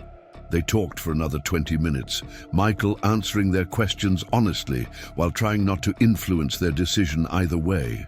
Emma worried that seeing Richard would bring back bad memories. David wondered if Victoria would try to make them feel guilty for leaving. Both children were afraid that agreeing to visit might somehow give the Hartwells power over them again. "Nothing changes about where you live or who takes care of you," Michael assured them. "This would just be a visit one time, because family is complicated, and sometimes we do difficult things because they're the right things to do." In the end, Emma decided she wanted to go because she didn't want to wonder later if she should. Evike, David chose to go because he didn't want Emma to face it alone. Their motivations were different, but their conclusion was the same, and Michael called Victoria back to arrange a visit for that afternoon. The hospital was exactly the kind of sterile, fluorescent-lit environment that Emma and David had learned to fear during their mother's final illness. Michael felt them tense beside him as they walked through corridors that smelled of disinfectant and anxiety, past rooms where families gathered around beds and spoke in the hushed tones reserved for places where life and death decisions were made daily. Richard's room was in the cardiac intensive care unit, a space dominated by machines that beeped and hummed with electronic precision. He looked smaller than Michael remembered, diminished by illness and the knowledge of his own mortality. His skin had a grayish cast that spoke of failing circulation, and his breathing was labored despite the oxygen cannula beneath his nose. Victoria sat beside the bed, holding her husband's hand with a gentleness Michael had never seen her display toward anyone. She looked up when they entered, her usual composure cracked by exhaustion and grief. "Richard," she said softly, "the children are here." Richard's eyes opened slowly, focusing with effort on Emma and David, who stood close to Michael's sides, like small soldiers preparing for battle. For a long moment, nobody spoke, the silence filled only by the steady rhythm of medical equipment. "Emma," Richard finally said, his voice barely above a whisper, "David, you look good, healthy." Emma nodded politely, but didn't move closer to the bed. David shifted his weight from one foot to the other, his discomfort obvious, but his resolve intact. "I wanted to tell you something," Richard continued, each word clearly an effort. "We were wrong.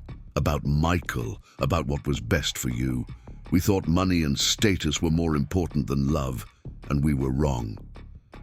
Victoria's face crumpled slightly, but she managed to maintain her composure. "We were scared," she added. When Sarah died, we were so scared of losing you too that we made terrible decisions.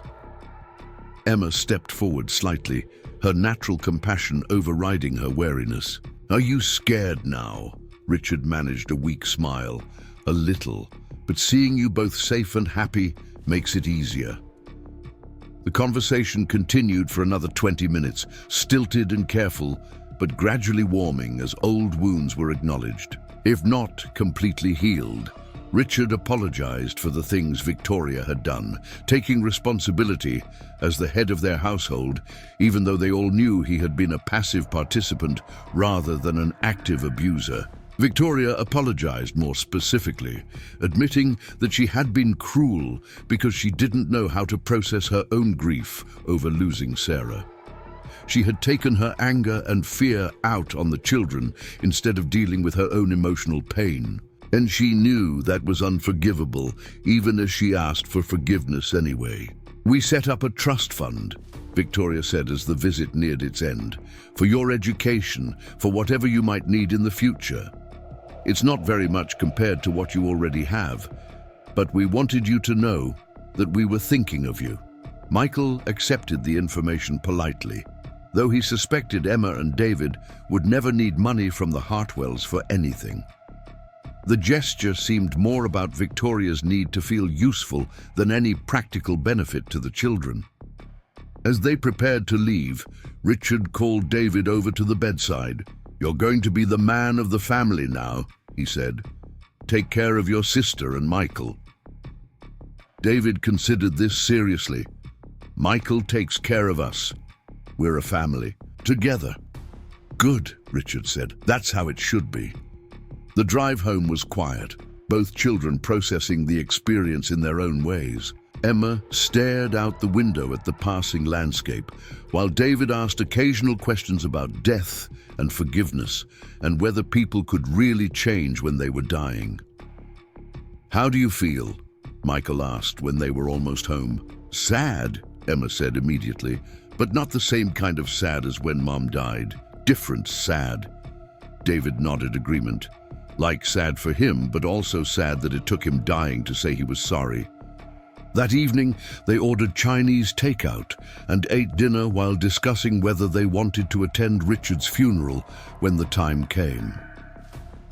It was a remarkably mature conversation for children their ages, but Emma and David had been forced to grapple with adult realities far earlier than most kids. They decided they would go to the funeral, not because they had forgiven Richard and Victoria completely, but because it felt like the right way to close this chapter of their lives. Michael was proud of their thoughtfulness and their ability to make difficult decisions based on principles rather than emotions. 3 days later, Richard died peacefully in his sleep, with Victoria holding his hand. The funeral was held at an Episcopal church downtown, a formal service attended by business associates and country club acquaintances who had known Richard as a successful man, but probably knew very little about his role as a grandfather. Emma and David sat between Michael and Victoria in the front pew, their small hands clutched together as they listened to eulogies that painted Richard as a pillar of the community and devoted family man. The reality was more complicated, but funerals were for the living, and the people speaking had their own relationships with Richard that deserved respect. Victoria held herself together through the service and burial, but when they returned to the Hartwell mansion for the reception, she finally broke down. Michael found her in Richard's study, surrounded by photographs and business awards, crying with the desperate grief of someone who had lost not just a husband, but the future they had planned together. I don't know how to be alone, she confessed, when she noticed Michael in the doorway. Richard made all the decisions, handled all the business. I don't even know how to balance a checkbook. Michael felt an unexpected wave of sympathy for this woman who had caused his family so much pain. Victoria Hartwell, for all her cruelty and arrogance, was also a widow facing an uncertain future with limited skills for independent living. You'll figure it out, he said gently. People are more resilient than they think. Victoria looked at him with something that might have been gratitude. You could have kept the children away today. You didn't have to let them come. They needed to come, for themselves, not for you or Richard. They're lucky to have you, Victoria said, wiping her eyes with a tissue. Sarah chose well when she chose you. It was perhaps the first completely genuine thing Victoria had ever said to him, and Michael accepted it with a nod. She chose all of us. Emma and David are just as much a gift to me as I am to them. The reception lasted another hour, filled with the polite conversations and careful social navigation that characterized wealthy people's gatherings. Emma and David moved through the crowd with remarkable poise, accepting condolences and answering questions about school and their interests with the maturity that continued to surprise Michael. When they finally left the mansion, possibly for the last time, all three of them felt a sense of closure that had been missing since Sarah's death. They had faced the people who had hurt them, offered forgiveness where it was possible, and emerged with their family unit stronger rather than weaker. "Are we done with sad things now?" Emma asked as they drove through the early evening darkness, toward their own home. "There will always be sad things," Michael said honestly, "but we'll face them together, and we'll have more happy things too." David leaned forward from the back seat. "What kind of happy things?" Michael smiled, thinking about the future that stretched ahead of them, full of possibilities that Sarah's careful planning had made feasible. Christmas is coming, spring break trips, birthday parties, graduation ceremonies, weddings someday, maybe grandchildren, if you decide you want families of your own. College, David added. "I want to study engineering or maybe mathematics." Art school, Emma said. "I want to learn how to paint like the artists in museums." These were the dreams Sarah had wanted them to have, normal childhood aspirations, unburdened by financial limitations or family dysfunction. Michael felt her presence in the car with them, not as a ghost or memory, but as the love that continued to shape their daily lives. When they arrived home, the house felt warmer and more welcoming than ever before. The front porch light was on, casting a golden glow over the steps where they had first sat together as a complete family unit. The windows glowed with the soft light of table lamps and the promise of comfortable evening routines. Inside, Emma immediately changed into her favorite pajamas and settled at the kitchen table with her art supplies, drawing pictures that seemed to help her process complex emotions. David opened one of his advanced mathematics books and began working through problems that would challenge high school students. Michael started a load of laundry and made hot chocolate, the kind of mundane domestic tasks that had once felt like drudgery, but now felt like expressions of love and care. This was what stability looked like, he realized.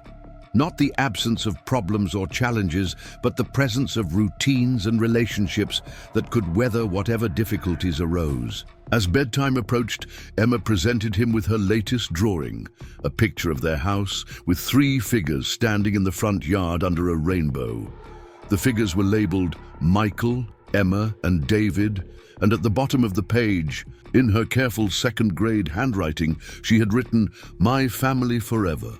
"This is beautiful," Michael said, studying the details she had included, the accurate proportions of their house, the individual characteristics she had given each figure. "Can we frame it and hang it in the living room?" Emma beamed with pride. "Really? You want to hang my picture where people can see it? I want everyone who comes to our house to know how talented you are and how much you love your family." Adi, it was a small moment, the kind of everyday interaction that builds a child's sense of worth and belonging. But it represented something larger about the kind of home they were creating together, a place where individual talents were celebrated and family bonds were acknowledged openly. Later, after both children had been tucked into bed with stories and kisses and promises that tomorrow would bring new adventures, Michael sat in his office reviewing financial statements that continued to seem surreal. Sarah's investments had grown even larger in the months since her death, generating income that could support not just their immediate family, but probably their extended descendants for generations to come. But the real wealth wasn't in the bank accounts or investment portfolios. It was upstairs in 2 bedrooms where Emma and David slept peacefully, secure in the knowledge that they were loved and protected and free to dream about futures limited only by their own imagination and effort. The phone rang, interrupting his contemplation. Harrison's voice came through the speaker with its usual professional warmth. "I wanted to check in after today's events. How did the children handle the funeral?" Michael described the day's events, the mixture of grief and relief that had characterized everyone's emotions. "I think it was good for them to have closure, even if the relationship was complicated. And Victoria, how is she managing?" "She's going to struggle," Michael said honestly. "Richard handled everything, and she doesn't have practical skills for independent living." Harrison was quiet for a moment. "You know, if you wanted to help her transition, there would be ways to do that without compromising your family's security or reopening old wounds." Michael considered this. Despite everything Victoria had done, she was still Emma and David's grandmother, and the children had shown remarkable capacity for forgiveness during their hospital visit. Helping her learn to manage her own life might be a way to model the kind of generosity and compassion he wanted Emma and David to carry forward. "What did you have in mind?" "Financial planning services, practical life skills training, maybe a modest trust fund that would ensure she could maintain her independence without requiring ongoing family support." It was a generous suggestion, one that would cost very little given Sarah's estate, but might make a significant difference in Victoria's ability to build a new life after Richard's death. More importantly, it would demonstrate to Emma and David that forgiveness didn't require forgetting, but it could include helping someone become a better person. "Let me think about it," Michael said. "I want to discuss it with the children first. Of course, this kind of decision should involve the whole family." After hanging up, Michael walked upstairs to check on Emma and David one final time before going to bed himself. Both children were sleeping peacefully, Emma surrounded by her stuffed animals and art supplies, David with a mathematics book still open beside his pillow. These were the faces that motivated every decision he made, the future he was working to protect and nurture. Sarah had given him the tools to provide for them financially, but the real work of raising them into confident, compassionate adults was just beginning. Tomorrow would bring new challenges and opportunities, school projects and friendship dynamics, and the gradual process of healing from trauma while building new dreams. But tonight, they were safe and together and surrounded by the kind of love that could survive anything the world might send their way. Michael turned off the hallway light and headed toward his own bedroom, feeling the profound satisfaction of a day that had ended better than it began. They had faced their past with courage, honored their complicated relationships with honesty, and emerged with their family bonds stronger than ever. In his bedroom, he found Sarah's journal on his nightstand, the leather-bound book where she had recorded her thoughts during the final months of her illness. He read her words sometimes when he needed guidance or reassurance, finding comfort in her voice, even though she was no longer physically present. Tonight's entry, written just weeks before she died, seemed particularly relevant. "I'm not afraid of leaving them because I know Michael will love them the way they deserve to be loved.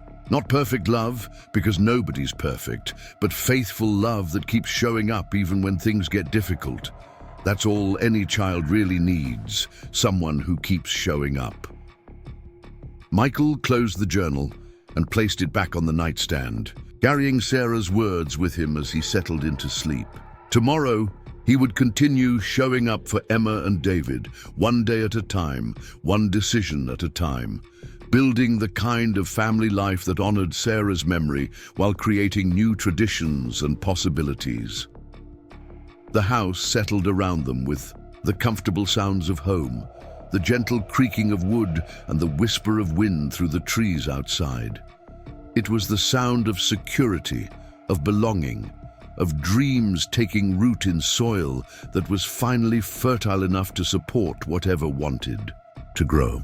5 years later, Michael watched Emma receive her high school art scholarship, while David, now 16, had already been accepted to MIT's early admission program. The scared children who once ran through a thunderstorm had become confident, young adults with bright futures ahead of them. The transformation hadn't happened overnight. There were still difficult days when nightmares surfaced or old fears resurfaced. But they had built something unshakable together, a family foundation strong enough to weather any storm. Rebecca, who had become Michael's wife 2 years earlier, fit seamlessly into their lives. She never tried to replace Sarah's memory, but honored it while helping create new traditions. Emma called her by her first name, but treated her with the affection reserved for true family. Victoria Hartwell attended Emma's graduation ceremony, looking healthier than she had in years. The modest trust fund Michael had established for her had provided stability, while therapy had helped her process the grief that had once made her cruel. She and the children maintained a cordial relationship, exchanging holiday cards and occasional visits that were pleasant rather than painful. "Your mother would be so proud," Victoria told Michael as they watched Emma accept her award. "You gave them everything she wanted for them." Michael smiled, thinking of Sarah's hidden journal entries he still read sometimes. She had written about wanting Emma and David to grow up confident in their worth, secure in their talents, and generous with their love. All three had come to pass. David announced his intention to study environmental engineering, wanting to design sustainable cities that could help combat climate change. Emma planned to use her art to raise awareness about social issues, already sketching ideas for installations that would make people think differently about poverty and injustice. They had learned to use their advantages responsibly, understanding that Sarah's gift came with the obligation to make the world better for others who faced similar struggles. On quiet Sunday mornings, the four of them would sit around the breakfast table, planning weekend adventures or discussing current events with the easy intimacy of people who genuinely enjoyed each other's company. These were the moments Sarah had dreamed of during her final days, ordinary family interactions that felt extraordinary because of how hard-won they were. The money had provided security and opportunities, but the real treasure was in Emma's laughter when she mastered a difficult painting technique, in David's excitement when he solved complex mathematical problems, in the way they both still checked to make sure Michael was nearby when they faced new challenges. They had become living proof that love could triumph over circumstances, that kindness could overcome cruelty, and that sometimes the greatest victories were measured not in dramatic gestures, but in the steady accumulation of ordinary days filled with safety, growth, and hope. Sarah's legacy lived on in the choices her children made, the compassion they showed others, and the unshakable bond that would carry them forward into whatever adventures awaited them. Up next, you've got two more standout stories right on your screen. If this one hit the mark, you won't want to pass these up. Just click and check them out.